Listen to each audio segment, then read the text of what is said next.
بسم الله الرحمن الرحيم الحمد لله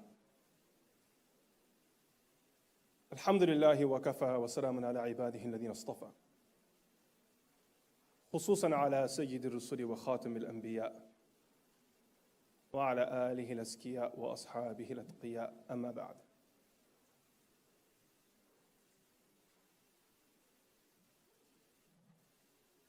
My background, I was born in Kentucky, small town Kentucky, Elizabethtown, Kentucky. My mother, Allah yarhamha, was a Hindu convert to Islam. My father was, for the most part of his life, a cab driver who worked very hard to provide for his family and to take care of his brothers and sisters with his dream that they would move to America.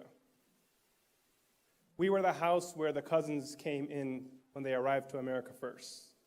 They spent a few weeks with us, a few months with us, and then went on to the next place, and then the next family came in, and the next family came in.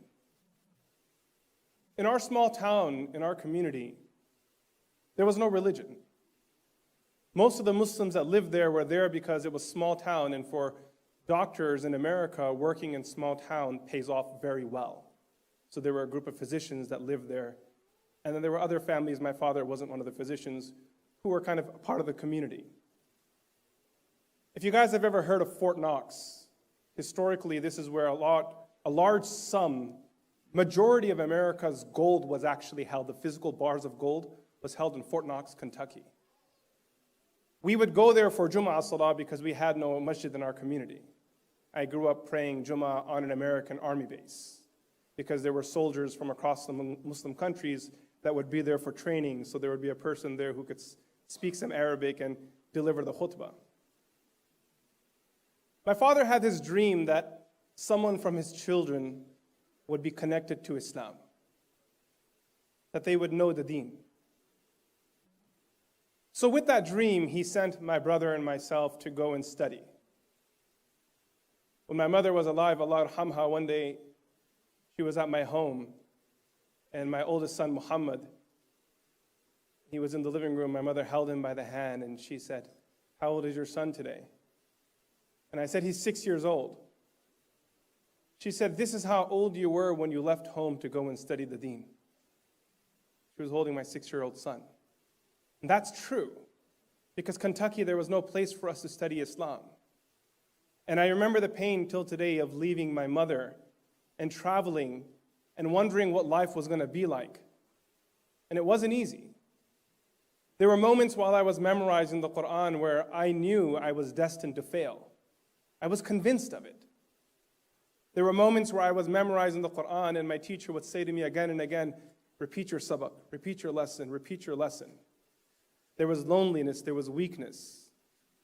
And sometimes I would think that being the son of a convert, probably this is the journey of my life where I'm not meant to do these things.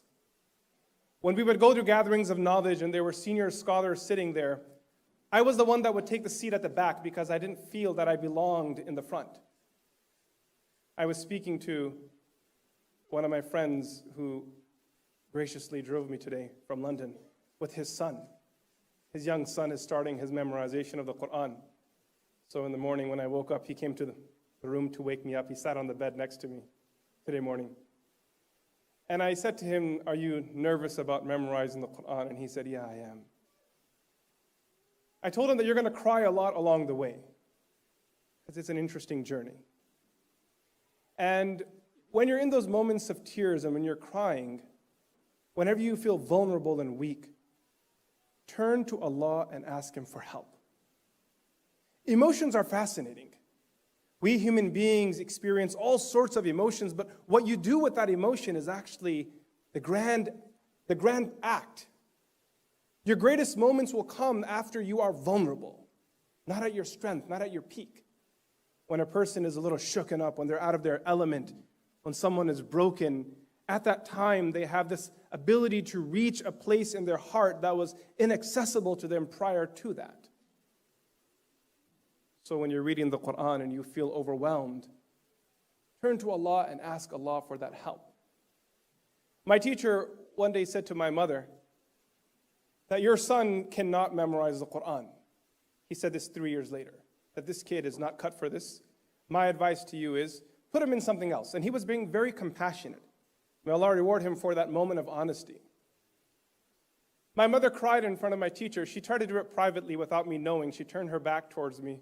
They were standing on the staircase right outside the masjid.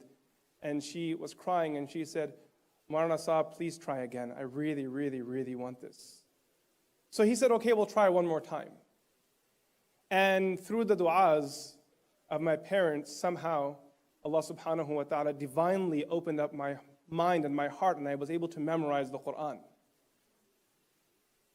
Completing the Qur'an was powerful, because prior to completing the Qur'an, every time I saw someone reading their last sabaq, I would sit in the crowd with a deep sense of envy. I would ask myself if I was ever going to be there. If one day my mother would be proud and say that today my son led me in salah. If my father would be able to say that today my son led me through salah. When I finished memorizing the Qur'an, I was at a crossroads, because I had spent 3-4 years of my life, 4 or 5 years of my life memorizing the Qur'an, but I didn't know what role this had in my life. What was I supposed to do with this? I had memorized a text that if you were to test me, I could read it. I could read it properly. I could lead prayer. But what role did it have? I was confused and I didn't know. So one day I went to the teachers that were teaching in the masjid. We had this big masjid hall, and the teachers had their classes in different corners. And I went to greet the teachers, Assalamu alaikum, and that was the day that I had finished memorizing, so I also informed them that alhamdulillah, today I finished my memorization. One of the teachers, Hafiz Sulaiman, he shook my hand and he held it. And he said to me, Hussain, you will not benefit from the Qur'an until you understand it. And that was the moment, that was the turning moment in my life, where I made intention to do the Alamiya program. Before that, I wasn't sure if I wanted to do it. I know all the kids after Hifz, they went to study the Islamic higher studies, Islamic higher education program, a 6-7 year program. My parents weren't really pushing me on it, but that day I knew I wanted to do it. Where would I go? I found myself in England. How I ended up here is a whole different story. And it is a really fascinating one.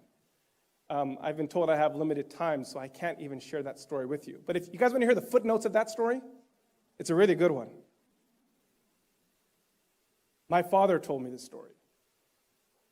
We had a motel, you know those bread and breakfast places? Off of a highway. Sheikh Abdullah Wahid has been there. He stayed at our motel before. One stormy night,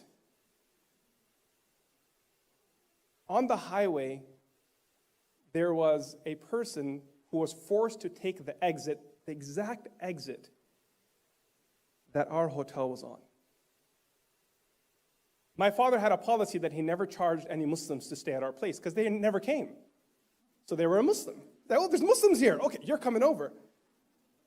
My mother was Gujarati and she loved cooking food, so she just whipped up a whole meal. Every time any Muslims would come, they'd get free stay and free food. She would cook everyone every meal. One of those guys, oh my God, I'm going into the story. Okay, let me give you the footnotes. One of those guys at night blocked the toilet. So he calls my dad at 1 a.m. and says, Haji Saab, the toilet's blocked, I need help. My dad goes out there, fixes the toilet. He asks my dad, what are you guys doing here in nowhere, Kentucky? My dad says to him, this is a story. He hears about my mother, and he's like, tell me more about this lady. How did she accept Islam? So my dad tells her the whole story, phenomenal story again, purely divine.